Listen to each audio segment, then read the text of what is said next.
सुशील मांदेनिया, senior medical oncologist, Nagpur से बोल रहा हूँ। स्तन का कैंसर क्या क्या कारण है और क्यों होते हैं और इसके क्या लक्षण हैं और इसके क्या ट्रीटमेंट रहेगा, ये अपना मेन क्वेश्चन है। तो देखिए, स्तन का कैंसर का जो मेन लक्षण है और जो कारण है और जो क्यों होता है, इसमें मेन है इसका कारण कि भाई आनुवंशिकता एक मेन कारण है, जो कि पर 10% से कम लोगों में, पर जिसमें कि एज एक सेकंड मोस्ट इंपॉर्टेंट कारण है। जैसे जैसे उम्र बढ़ती है वैसे वैसे रिस्क फैक्टर इसमें बन जाती है। थर्ड इज़ फीमेल, जनरली हंसने का बात होगा पर नहीं, ये फीमेल में बहुत कॉमन है और मेल्स में नहीं है, पर फिर भी 1% मेल्स में भी ब्रेस्ट कैंसर देखा गया है। फोर्थ है इसमें हार्मोन रिप्लेसमेंट थेरेपी, किसी को हार्मोन की कोई दवाइयाँ दी जाती है उसमें भी होता है। और कुछ कुछ होता है जो मॉडिफाइबल फैक्टर्स है। मॉडिफाइबल फैक्टर्स का मतलब होता है कि जिसका अर्ली मैरिज हो और लेट मैरिज हो रहे हैं, बच्चे जिनके कम है या किसी को रेडिएशन दिया गया है ब्रेस्ट पे, ऐसे पेशेंट्स को ब्रेस्ट कैंसर की संभावना बढ़ जाती है इसमें।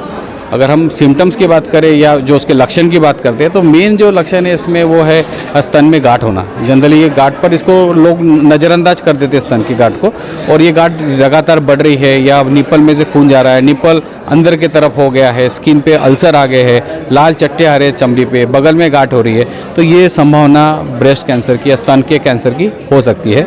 और अगर ऐसा कोई भी लक्षण दिखता है तो मेरी सलाह रहेंगे कि अर्लीस्ट जल्दी से जल्दी अपने स्पेशलाइज्ड डॉक्टर से मिले, और अगर वो आपको जांच के लिए कहते हैं कि भाई FNAC कर लीजिए, बायोप्सी करिए, तो उससे डरिए मत, ये बहुत इंपॉर्टेंट है। कोई अगर डॉक्टर ये जानकारी या सलाह देते हैं, इसका मतलब है कि उनको बहुत ज़्यादा शंका है कि ये बीमारी है, तो ऐसे वक्त में अर्जेंटली ये बायोप्सी और FNAC करनी चाहिए, क्योंकि इसका सबसे बड़ा जो फैक्टर है जो आपको जीत दिलाएगा इसमें, वो रहेगा अर्ली डायग्नोसिस। जितना जल्दी डायग्नोसिस होता है उतना जल्दी हमारा उपचार होगा और उतना ज़्यादा हमारा क्योर की संभावना बढ़ेगी।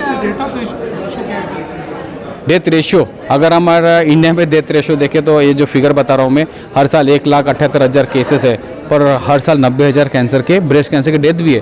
तो आप अगर देखोगे तो 60% के ऊपर तो ब्रेस्ट कैंसर के मरीज का डेथ हो जा रहा है, जो कि बहुत ज़्यादा है एज़ कम्पेयर टू पाश्चात्य देश के हिसाब से।